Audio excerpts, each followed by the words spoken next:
Leadership is often portrayed as a solitary summit, a place where the individual with the sharpest mind and strongest will presides.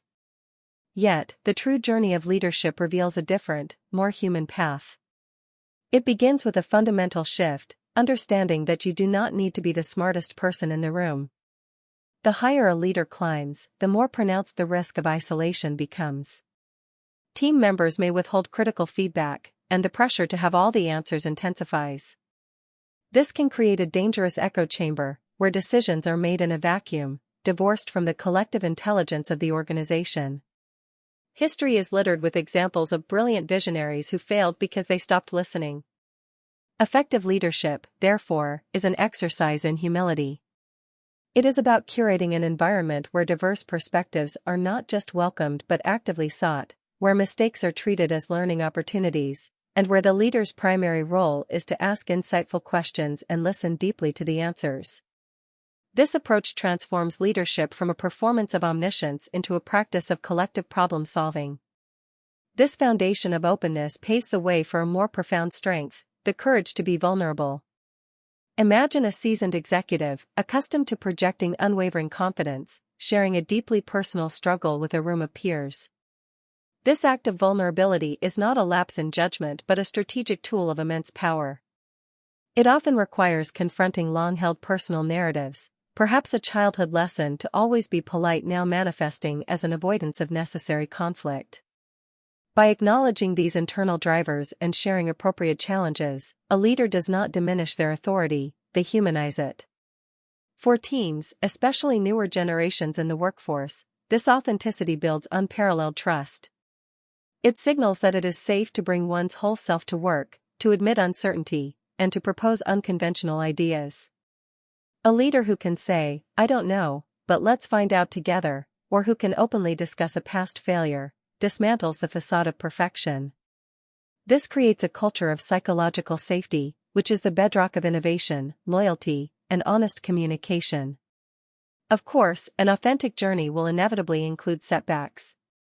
In a professional landscape where careers span decades and roles constantly evolve, failure is not an anomaly but an expected part of growth. The critical differentiator for a leader is not the avoidance of failure, but their response to it. Resilience is forged in the moments after a setback.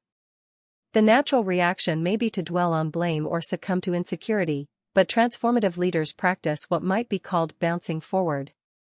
They pause to conduct a clear-eyed, ego-free analysis. What can be learned here? What blind spot was revealed?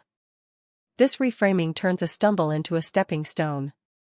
It requires mastering the ego's fear of being seen as inadequate and replacing it with a curiosity for growth.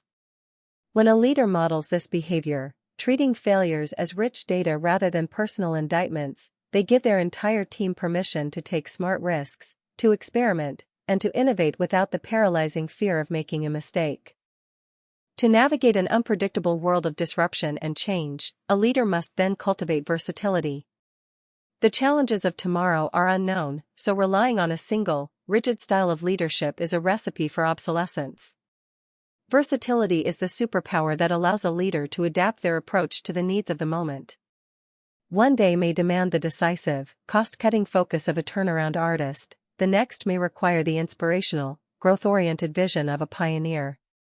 Like a utility player in sports, a versatile leader can step into different roles seamlessly. This skill is not innate, it is built through intentional experience. It means seeking out assignments outside one's comfort zone, leading through a crisis, managing a period of explosive growth, or steering a cultural transformation. Each experience adds a new tool to the toolkit, building the cognitive and emotional agility needed to face novel problems. This deliberate breadth of experience ensures that when the next wave of change hits, the leader is not rigid but fluid, capable of pivoting with confidence. Ultimately, this entire journey converges on the mastery of one's ego. The isolated leader, the invulnerable facade, the fear of failure, and the inflexible style, all are symptoms of an ego that needs to be in control. True leadership potential is unlocked when the ego is managed. This means quieting the inner voice that insists on being the hero, having all the answers, or claiming all the credit. A leader who has mastered their ego understands that their success is inextricably linked to the success and growth of their team. They derive satisfaction from empowering others, from creating an environment where people can excel, and from the collective achievement of the organization. They lead not from a place of I, but from a place of we. This is the final, and most significant, transformation, from being a boss who commands, to being a leader who serves, inspires, and unlocks the latent potential in everyone around them. The journey is ongoing, but its destination is a form of leadership that is both profoundly effective and deeply human.